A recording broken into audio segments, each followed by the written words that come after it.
StrayAllDay.com. You're now tuned in to the show where you learn the discipline to show up day after day, to do the work, the confidence to put yourself out there boldly and authentically, and the mental toughness to continue showing up, doing the work, putting yourself out there, even when the success you've expected to achieve has yet to be achieved. And on top of all this, you get a huge dose of personal initiative. That is the go-getter energy that moves all of us, including yourself, to go and make things happen instead of waiting for things to happen. And then we put all this together into one bundle, one package, one mindset, one method, one philosophy, one show, one book. Bunch of books, but one book with a specific title, and this daily masterclass that is called Work on Your Game. My name is Dre Baldwin, also known as Dre All Day, and welcome to the show. And today I'm going to give you 5 energy keys for your life. These are the 5 energy keys for your life, not just 5 random, but the 5 energy keys that you're going to need in your life. And these are things that, whenever people ask me, actually, before I get into that, let me tell you that I have a text line where I want you to text me, tell me the best insight you got from today's class, anything you're going to think or do different, or you've been reminded of to do different based on what you heard here today. My number is 305-384-6894. Once you text me, you will be on my text, you'll be in my text community once you confirm, and you'll be receiving my daily motivation text, which I send out every single morning. So again, that number 305-384-6894. So this topic here today, 5 energy keys. People often ask me, Dre, how do you stay so productive? Or how does it seem like how do you do all these different things with the content that you put out and the products that you sell and the stuff that you're doing and doing this show every single day and then going outside and taking your walks and working out and being active? How can you do all this stuff and still have time to sleep and do human thing, be a human being? How can you do these things? There are 5 specific keys to doing exactly that I'm going to share here today. And I want you to check yourself as I share these and ask yourself, how much are you prioritizing these things? And how much thought and time, not even time, but how much thought are you putting into making sure you are giving the proper attention to these things? Like I told you about the 5 forms of investment in episode 609, time, money, attention, energy, and focus. You need to make sure you're giving the proper attention to these 5 health/energy keys. Maybe this episode will become the physical version of what episode 609 became, that I've referenced it so often.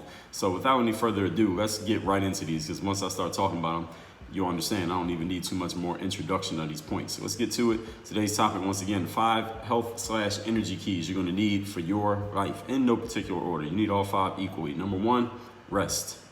R-E-S-T. Rest usually, for the most part, comes in the form of what we all know as sleeping. Now, no matter how much of a hustler you call yourself to be, no matter how productive you think you are or want to be, the human body, biology demands that we all get a certain amount of rest. You must get rest. Now, you can condition yourself to be functional off of less rest than maybe what you actually need, but you're going to need some amount. You try to not rest, not sleep at all, that's going to be a problem. You probably won't last 3 days before your body absolutely demands it, and it will force it upon you even if you don't want to do it. And I've read about people who actually tried to experiment not sleeping as much or trying to sleep more intermittently and see if they could get away with sleeping less, and it absolutely did not work. So they tried it. So learn from those other people. Do not be a fool and try to figure it out on your own. So there are people out there who have managed to survive and function on an average of 4 hours, 5 hours of sleep a night. Maybe some of you who are listening to me right now. But studies have shown, I've read several books on sleep, seen some TED Talks on sleep, that most human beings need an average of 7 to 9 hours every night of uninterrupted sleep to be functioning at your best. And I'm not just talking about physical function, but also mental functioning. There are scientists who've done studies on this stuff. They can study the workings of the brain and study how the brain repairs itself during uninterrupted sleep or during rapid eye movement sleep, also known as REM or REM sleep. You only reach that stage of sleep when you are sleeping uninterrupted for a certain amount of time.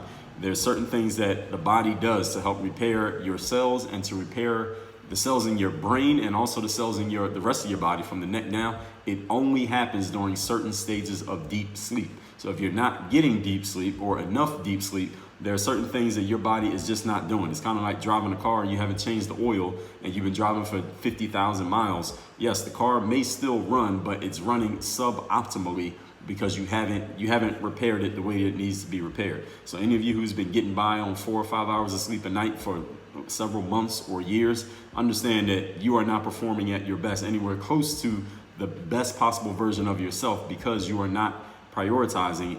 In other words, you're not getting enough sleep. Now, personally, I used to be this individual.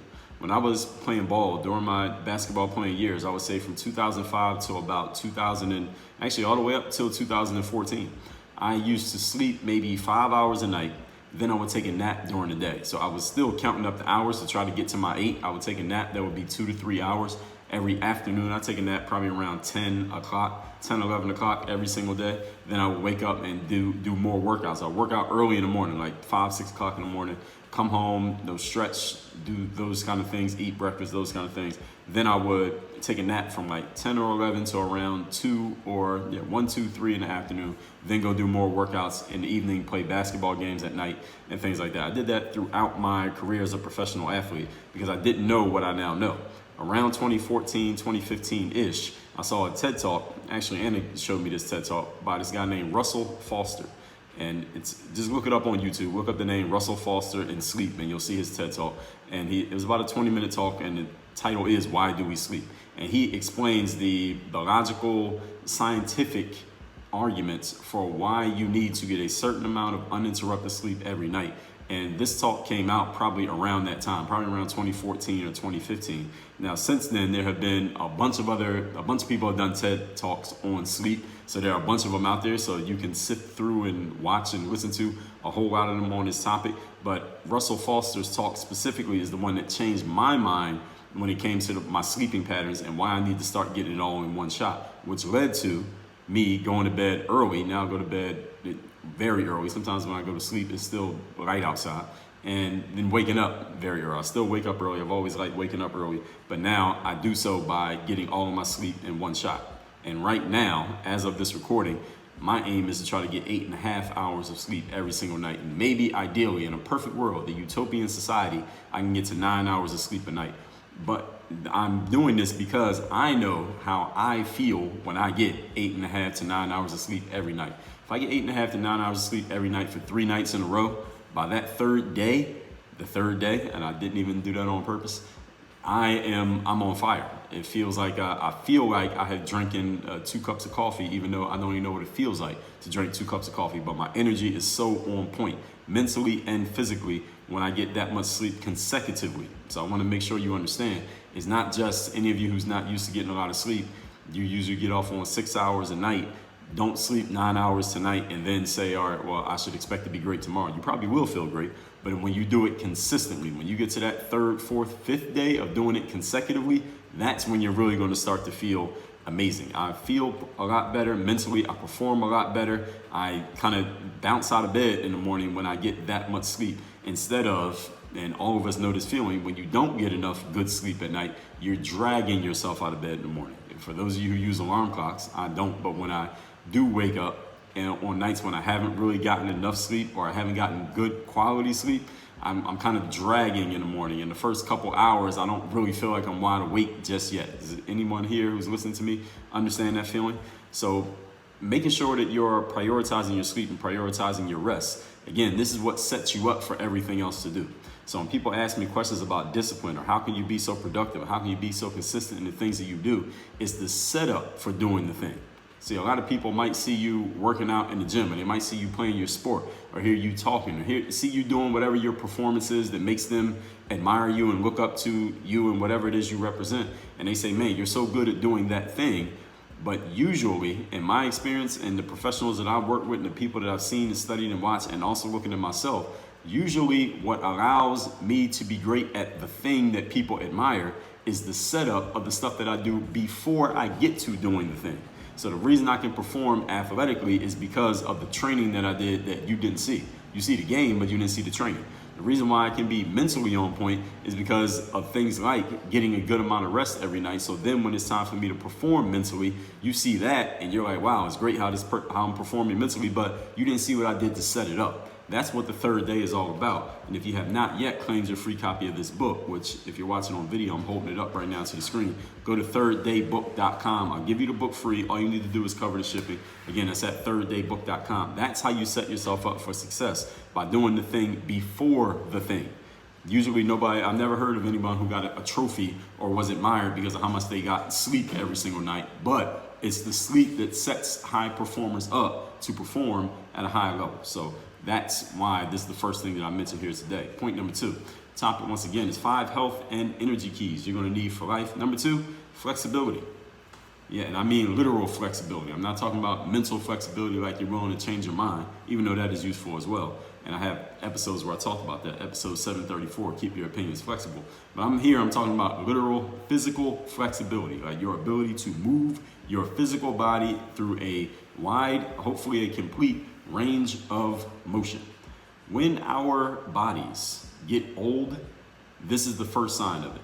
The first sign of you having an old body is when you start to lose flexibility. I remember I started doing yoga, and this is my main key for developing and maintaining my flexibility is yoga. I started doing yoga around 2013 because at this point I'm playing ball every single day, heavy, and I started to have some lower back tightness. Any of you who's ever had a tight lower back knows that it's hard to do anything when your lower back hurts. It's hard to sit down and then stand up. It's hard to put on your socks and shoes. It's hard to tie your sneakers. It's definitely hard to do things like running or lifting weights or something like playing basketball. Anything that involves you moving your lower back, it's pretty hard to do it when your lower back is bothering you. And one thing about the human body, the great machine that it is, whenever we have injuries or pains or aches or tightness in certain areas of our bodies, it's only then that we really realize how much we use certain things, right? You don't realize how much you use your thumb until something's wrong with your thumb and you can't use it. But you realize how much you use your knee until your knee is bothering you. How much you use your back until your back's hurting and you can't do things that you normally do. You don't even realize that your back is involved. So I remember my lower back was tightening up and it was hard for me to play basketball the way that I wanted to play it and train. And I went to a chiropractor a couple times. I went to 2 sessions with the same chiropractor, paid him $100 each session. Chiropractor sessions did absolutely nothing for me. And I remember I was watching a basketball game, as a matter of fact, and I heard this guy named Walt Clyde Frazier. Now, Walt Frazier he's a well-known TV broadcaster these days, but he's a Hall of Fame basketball player. He played back in the 60s and the 70s, was a all-star player. And I heard him talking specifically about yoga, because he was talking about some player who was playing in the game that he was doing a broadcast for. Because he broadcast for, I believe it's the Yes Network up in New York, for the New York Knicks. That's the team he played for. And some player who was playing in the game he was broadcasting for, they do yoga. So Clyde, he started talking about his own yoga experience. And he said, I started doing yoga late in my career when I got into my 30s, and it helped prolong my career. I got to play a few more years in the league because of my experience doing yoga. And he said nowadays, Clyde, he's probably in his 60s or 70s maybe, he said now I still do yoga. I do my own little routine every single day, but yoga was great for me. And that just popped a light bulb in my mind. I said, all right, well, if Walt Clyde Frazier could do yoga, why not try to do some yoga? Maybe that'll work for me. So I went on YouTube and I just started looking up yoga videos. I looked up yoga for lower back because that was where I was having an issue. So I started doing these yoga routines for my lower back, and it was only like a 10-15 minute video of these yogis who were just putting these videos on YouTube. And I started doing it every day. And again, only 15 minutes every single day. And my lower back started to loosen up. And then when I was having hamstring issues, I started looking up yoga for hamstrings. Then I looked up yoga for your hips, because you got to have fluid hips when you're playing a sport like basketball, because you're moving at the hips a lot, especially defensively, or when you're trying to shake defenders off on offense. And then I just took all the stuff that I was learning from doing these yoga videos and I put together my own routine. So now, to this very day, I don't play basketball anymore.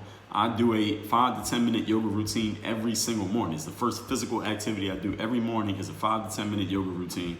And I also have a stretching strap and I have a foam roller, and I use those every other day. So it'll be stretching strap one day, foam roller the next day. Usually I use a foam roller after I've done a run, and I usually run 3 or 4 times a week. So I do the foam roller after my runs, and I do the stretching on the other days. So every single day of the week, I'm doing yoga every day, and then I'm doing stretching 4 days, foam roller 3 days, And that routine is every single day. And that takes me no more than 15 minutes every day. That is how I keep my flexibility up. And this is, any of you look at your own body. Feel your own body. You don't have to look at it. Feel your body. Do you feel that you lack range of motion? Meaning you can't move your arms or your legs or your hips or your back or your neck, your head in any range that you just feel limited. You feel a little bit stiff. You feel a little bit tight. All right, your body, you're starting to get old when you start to feel that you don't have flexibility. And I'm not telling you that to make you feel bad, but telling you that because I just told you what you can do about it. You could do something like yoga. Yoga does not have to be your only solution, but yoga is a great solution. I would recommend yoga to you because you can do yoga at home. You can do it right there on your floor or on the carpet. You can buy a yoga mat, which will cost you $10, depending on where you get it from. You can get a higher quality one for more on Amazon or the sporting goods store of your choice. And this will only take you 10 minutes a day.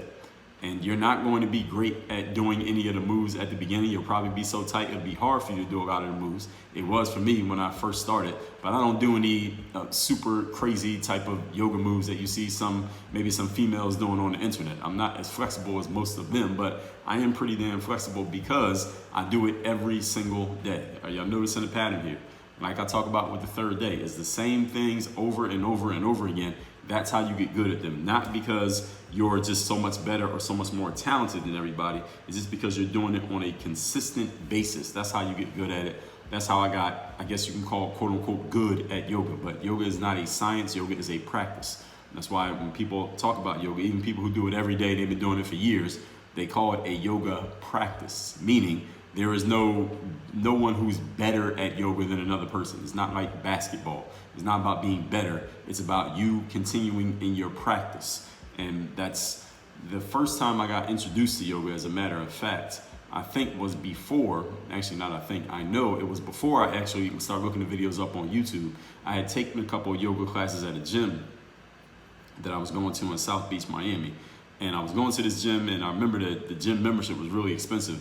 And that was the only reason I tried the yoga and the Pilates classes, because I'm like, man, if I'm paying this much for the gym, I might as well try these classes out. These classes better be amazing as much as I'm paying for this gym. Because I already knew how to use the weights and the machines and stuff. So I said, let me just try everything they had to offer since I'm paying what I'm paying. The gym was like $115 a month. So I started taking the yoga class, and I actually liked it. And of course, you like being a male. There's mostly females in there, so you like that part as well. And then I took some Pilates classes, and that's where I actually met my trainer, Maria. So any of you who remembers watching my basketball videos on YouTube back in the day, and that lady who would always be training me in my off-the-court videos, Maria, I met her in a Pilates class, and she wasn't actually taking the class, she was teaching the class. And in that class, she was just, I was impressed, by the way, that she would be talking to us, but doing the movements that she was telling us to do at the same time while she was talking. And she just made it look so easy, and there was some moves that I couldn't do. So I was impressed by the fact that this petite woman was able to do moves that with all my muscles, I couldn't do. And I'm a professional athlete, and she's talking while she's telling us to do it. And I'm straining to do them and couldn't do them. So then one day she just mentioned that she had trained athletes in the past. So I approached her and said, you mentioned that you train athletes, and we started working just off of that. So shout out to Maria for that. That's how I came across her. So flexibility is the second point. Let's move on to point number 3. Topic once again is 5 energy and health keys for your life. Number 3 is mindset. And yes, energy and health is related to your mindset. Now, you already know. You listen to a show called Working Your Game, a guy who has built his whole brand and business, and most of my books are all about mindset and the way that you think about yourself and the way you think about your life and the way you think about your work. I make it clear that mindset is the foundation of all your successes and is the foundation of your failures too. When you come up short in something, maybe there was something, probably there was something in your mindset that just wasn't in the right space at the right time. Doesn't mean there's anything wrong with you, but maybe it was just something that wasn't at the right space at the right time. Like I said, maybe somebody was just a little bit more locked into you. Maybe it's something that you'll learn for next time that you can apply so that you don't face the same fate the next time you come across a similar situation. So here, I'm not just talking about mindset like being disciplined and confident and mentally tough. I'm also talking about giving your mind space so that you can clear out any clutter that might accumulate in your mind. Same way that if any of you has ever been to any of you ever had a spa day, or you've been into a sauna or a steam room, What's the purpose of the sauna and the steam room? Those rooms are very hot if you've ever been in one of them. And the purpose of it being so hot is to make you sweat. And the reason why it wants to make you sweat, and this is, again, people have studied this and talked about it, is that when you sweat, there are certain toxins that are in your body that the body is releasing. It's a way of your body clearing out any of the things that it doesn't need through your sweat. So this is why sweating is a good thing. And we're going to talk about that a little bit more in one of my later points. But in meditation, which is what I'm recommending for your mindset to help clear out clutter, this is where your mind gets to clear out its toxins, so to speak, where it gets to create some space for itself. So the same way that you sleep every day to let your body and your conscious mind recover, meditation is a way that you can mentally recover, and you can practice centering yourself while you're wide awake, or at least in a awake enough state. You're not asleep, you're awake. And also the thing about meditation, and what I use for meditation is an app called Calm, C-A-L-M. There's another one called Headspace, is very popular, and there are probably many others, but those are the two most popular that I have heard of to this point. And those apps, basically, they can walk you through, they can tell you exactly how to do certain things and give you verbal feedback, or they can just provide kind of like white noise type of space, in which I use it mostly for. I don't need their instructions, because again, meditation is also not a science, it is a practice. And I just use it as the white space while I do things like looking at my goals and looking at my list of who do I need to be, what do I want to do, what do I want to have in my life, looking at my vision folders, looking at the things that I want to achieve, the type of person that I'm going to make myself into becoming. While doing those things, I do not personally meditate with no incense burning. You might set off the fire alarms in here. And I'm not sitting lotus style with my eyes closed. I'm not doing any type of chants. I don't do any of that stuff, because I'll probably fall asleep doing that. I meditate while I am wide awake and conscious with my eyes open. Again, that's just me. But again, remember, meditation is a practice. There's not a right way to meditate, and there's not a wrong way to meditate. You need to find the way that works for you. Maybe there are multiple ways, but meditation is a way that you can practice centering yourself mentally while you're awake, so that you are prepared for the challenging situations you're going to face in life outside of your meditation. Your mind will already be conditioned to know how to get into that relaxed state and to remain centered in the midst of the chaos of everyday life. That's the reason why you do a meditation practice. And I meditate every single day for about 20 to 30 minutes every day.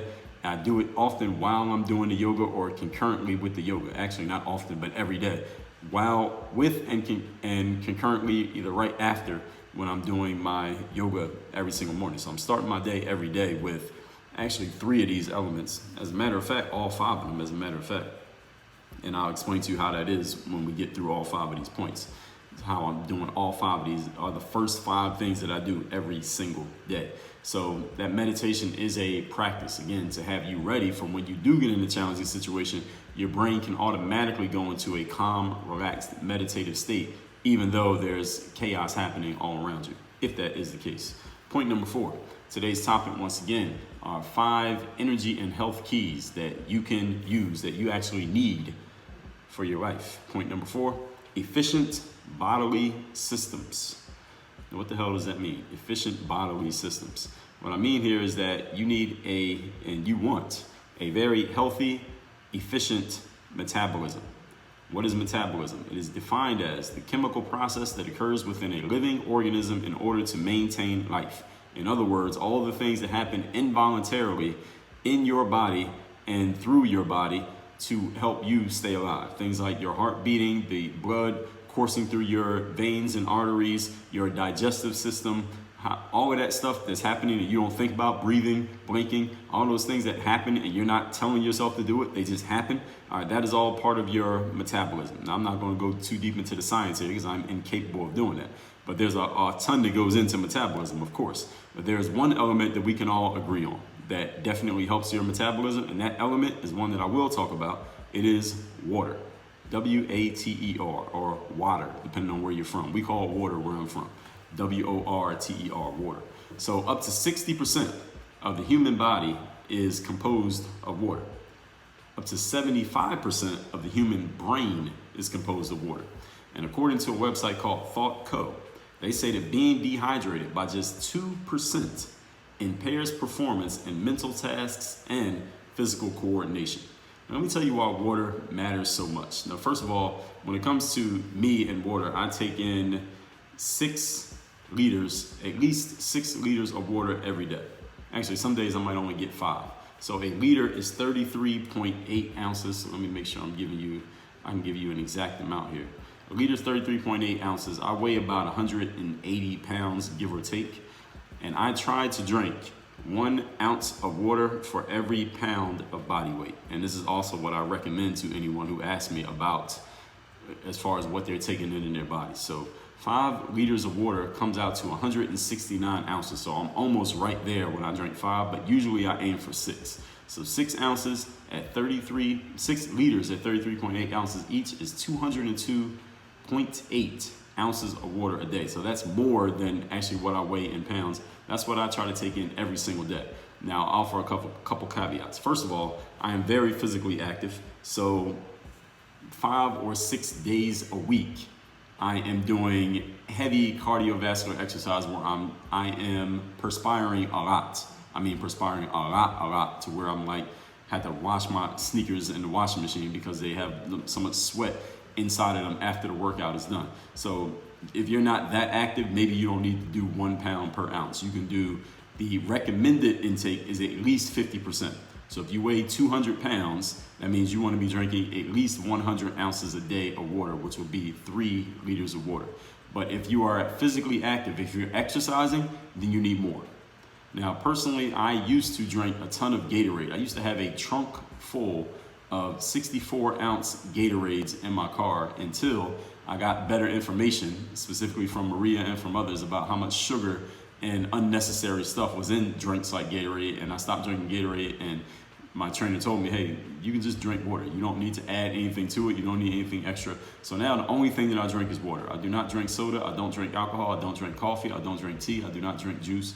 Only thing I drink is water, and I have a protein shake every day. Sometimes I have 2 protein shakes, 1 in the morning, 1 in the afternoon. Those are the only things that I drink. I don't drink anything else. I'm not saying that you have to be like that.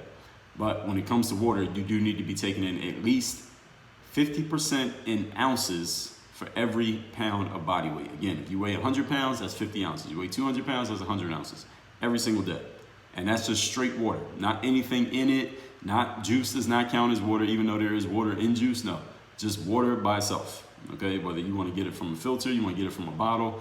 Down here in South Florida, it's safe to drink straight out the tap. I have this glass bottle right here. I just refill this, and 6 times a day, I am drinking the entire bottle. I got about half left, and this will be the end of bottle number 6 for the day. Right now, I'm recording this at 2:15 in the afternoon. Now, one caveat to when you do step up your water intake is that is going to step up your urination output. You're going to need to go to the bathroom more often. So what I do is I try to stop drinking, not I try to, but I do stop drinking water by 6 hours from when I'm going to go to sleep on a normal day. So if I go to sleep at 10 o'clock at night, then I'm not drinking any water after 4 p.m. Why? Because if I drink water after 4 p.m., then eventually when that water flows through my system, I'm going to need to go to the bathroom, and I don't want to wake up in the middle of my sleep to go to the bathroom, because then it's interrupting my sleep, and now I'm not getting the kind of quality sleep that I need. So you see how these things can start to connect. So what you want to do is you want to start very early in the day, in your day, drinking water. So the first thing I do when I wake up in the morning is I drink 1 whole liter of water. And then when I'm working out, I drink another liter. By the end of that workout, I have another liter in. So I already got 2 liters, 66 ounces of water, 67 ounces of water in by the time I finish my workout. And the workout's the first thing I do in the morning after I do the yoga and the meditation. And if I'm doing heavy cardio workouts, like a boxing workout or a running outside, especially in South Florida where it's very humid, I drink 2 liters of water before the workout. So I already got 2 in. And then as soon as that workout's done, I drink another one. So I already got 100 ounces in. I'm already past half my body weight in ounces by the time my workout's done, and it's 7 o'clock in the morning. Not even that, might only be 6 a.m. Already got those liters of water in. So I'm just giving you a little bit of strategy on making sure you get that water in, because that sounds like a lot for those of you who don't really drink a lot of water, or you don't think about how much water you're drinking. First thing in the morning, drink an entire liter. That's 33 ounces right there. Then when you are, the first thing that you do in the day, whatever it happens to be, drink another liter while you're doing it, or as soon as you're done, make sure you finish the bottle. There you got 2 in already. So you already are way ahead of your pace. And then you just have to figure out how you get the rest in through the rest of your day. Now, on days when I do a lot more physical activity, I may drink a lot more. And if I take in a lot more food, I may drink more water, and I may drink some later. So for example, if I usually only eat 2 meals a day. I eat lunch and I eat dinner. And I eat my lunch around 10, 11 o'clock a.m. and I eat my dinner around 3 to 4 p.m. Now again, I go to bed early and I wake up early. Now whatever those times are for you, you can adjust. But if I eat more in a day, and on certain days when I do running, especially if I do a long run and it's very humid, you burn up a lot of calories. So I may eat a third meal, which will probably be later on in the day, maybe like a 6 or 7 o'clock dinner. I'll have more water later on that night, and because I'm taking in that extra food, which often heavy in sodium, I can take in that water and the food absorbs the water, so I don't wake up to go to the bathroom in the middle of the night. Now these things again are all variable based on your body type and based on your metabolism. So everything that I'm telling you here may not happen for you the same way that it happens for me, but I know these things because I'm attuned to how my body works, because I've tried things out. I know what works, I know what doesn't, I know what time I can stop drinking water so I don't wake up in the middle of the night to go to the bathroom. I know these things. You're gonna have to test these things out to find what works for you. But water is very important for you having efficient bodily systems, for you thinking sharply, for you having clear, healthy skin, and for you being able to perform the way that you want to perform athletically, physically, for your flexibility, your pliability of your muscles. Your muscles are made up of water. Your joints are kind of greased, so to speak, by water. You need fluid in your body. If your body is devoid of fluid, it affects all of your movements, affects all of your thinking. Point number 5, today's topic once again, are 5 keys to energy and health for your life. The 5th one is physical movement. This is the easiest one one of the easiest ones, I think, for everyone to understand. The human body needs activity to stay healthy. I mean, it's simple enough, right?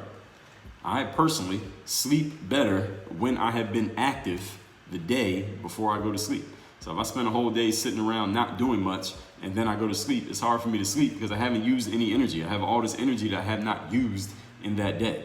When I use my energy and I'm actually active, I sleep a lot better because I use my energy. This is the way that this is what the universe wants from us. It wants us to be active and use energy while we're awake so that it can repair our bodies while we're asleep. It's easy to sleep when you've used energy during the day. It's hard to go to sleep when you haven't done anything all day. And I mean physical energy, mental energy. If you haven't done anything, it's hard to go to sleep because you haven't used any of that energy. The energy's sitting there waiting for you to actually do something with it. So you'll feel better mentally when you're physically active. When you exercise first thing in your day and then you go to work, it feels better than when you go to work and then you try to exercise at night. Because when you try to exercise at night, you used up all that energy all day. It's harder to get yourself going. And another thing, if you go to a gym or something like that, everybody's in the gym at night. So don't be like everybody else, be different. So whatever you do to stay flexible, for example, that is movement in itself. So I told you I do 5 to 10 minutes of yoga every day on my own at home, but there are plenty of people who go to yoga classes. I see people with their yoga mats going to class all the time.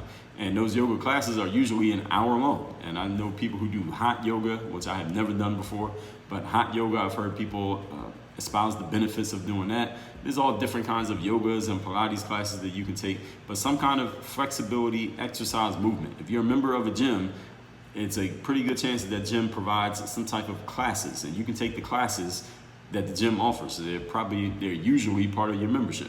But nowadays, because we have our smartphones, there are people who have apps, there's YouTube, and you can do workouts at home off the internet and wherever you want to get them from. So there's no excuse for anyone not being physically active other than you're not prioritizing it. It's not that you don't know what to do or that you can't find someone who will show you exactly what to do. So if you're actively exercising, remember that you're going to need water to replace the fluid that you will be losing in the process. So if you're a type of person who is getting that 50% in ounces every day of water, and then you start doing more physical activity, then you're going to need more water because you're going to need to replace the fluid that you're losing through exercise, and you still need to get those ounces in just on a regular basis. So this is one that, again, most of you understand, because when it comes to physical movement, all of us can look in the mirror and we can even feel in our own bodies when we gain weight. We can feel when we're not in our best shape. And for you to be physically active does not mean you had to be doing some hardcore workout. You don't have to be running marathons or going to an MMA gym or doing CrossFit workouts of the day or anything like that. Maybe it's taking a walk every day. Maybe it's taking a yoga or Pilates class at your local gym. Maybe it's playing a sport for fun. But whatever you do, you need to be moving your body. That is the price of having a healthy body, is you need to be moving it around. If you don't use it, you lose it. You know how this goes, right? So with all this said, I told you I would tell you how every day I do all 5 of these things to start my day. So, well, the first thing is I wake up. So I've been sleeping. That's how I start my day. Hopefully I'm getting that 8.5 to 9 hours of rest. Then I drink 1 liter of water. So there's the water part going in. Then I'm doing yoga and my meditation. So that's the flexibility and the mindset. And then I do an exercise. I do whatever exercise I'm going to be doing that day. Whether it's, for example, today it was a boxing workout. Tomorrow is going to be running outside. I'll be running about a 10K, about 6.25 miles. And that's it. That's all 5 right there. Every single day I'm starting my day with these things, and that's why these are the 5 keys to physical health, the 5 keys to your physical energy, and doing these things consistently, coming up with a routine, a plan for how you're going to be doing these, how you can do these every single day. You might not be able to do them first thing of the day. You might have a young kid that you got to take care of every morning, and it just wouldn't fit in your schedule to do it just immediately when you wake up. It might be tending to the child the first thing you do when you wake up, but you do need to figure out a way to get all of these in and work all of these into your normal daily schedule, because your health depends on it. And if your health is not taken care of, how can you help anybody else? So let me recap these 5 points here. 5 energy and health keys for your life. Number 1, you need rest, usually in the form of sleep. Studies show people need 7 to 9 hours of uninterrupted sleep every night, not just naps, but uninterrupted sleep, 7 to 9 hours. If you want to get more sleep in through naps, you can do that, but make sure you're getting that 7 to 9 uninterrupted every day. Figure out a way to make it work. Point number 2, flexibility. When your bodies get old, the first sign of it is a loss of flexibility. You can't move anymore. You can't bend over and tie your shoes. It's hard for you to stand up. All right, your body's all stiff. When you start to feel stiff, you start to feel old. And when you look stiff, you look old. So make sure you are staying flexible. Again, you can go on your phone on on YouTube, and find yoga routines you can do easily from home every day for 5 to 10 minutes. Number 3, mindset. Not just discipline, confidence, mental toughness, but also clearing out the clutter through practice that we call meditation, which helps your mind recover and stay centered, and it helps you practice for the chaotic times in your daily life, your active daily life, when the chaos happens and you can stay centered in the midst of it. Number 4, efficient bodily systems. You need a healthy and efficient metabolism flowing. One way to do that is to fuel the body with ample water. You want to get at least 50% of your body weight in ounces. So if you weigh 200 pounds, get at least 100 ounces of water in every single day. Just water by itself, not diluted, not anything added to it, and juices and sodas do not count as water.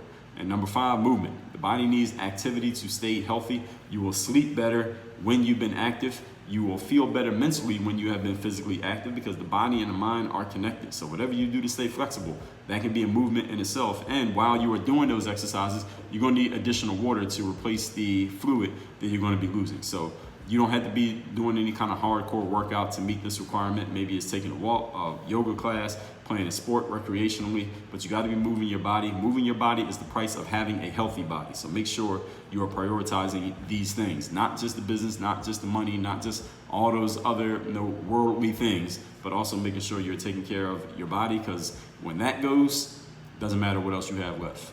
Send me a text. Tell me the best insight you got from today's masterclass. My number is 305-384-6894. If I can help you with putting together a plan, figuring out a routine for how you're doing your day-to-day life, to make sure that you are prioritizing these things, and make sure you have someone who will hold you accountable for doing these things on a consistent basis, you can either send me a text, or you can go to workonyourgameuniversity.com, click on the button about joining my 3rd-day mastermind. That is the only place where I offer direct one-on-one coaching for anyone who is interested. You can sign up and get on a call with me. We can talk about where you're at, where you want to go, and how it can help you get there. Work on your game. Dre all day.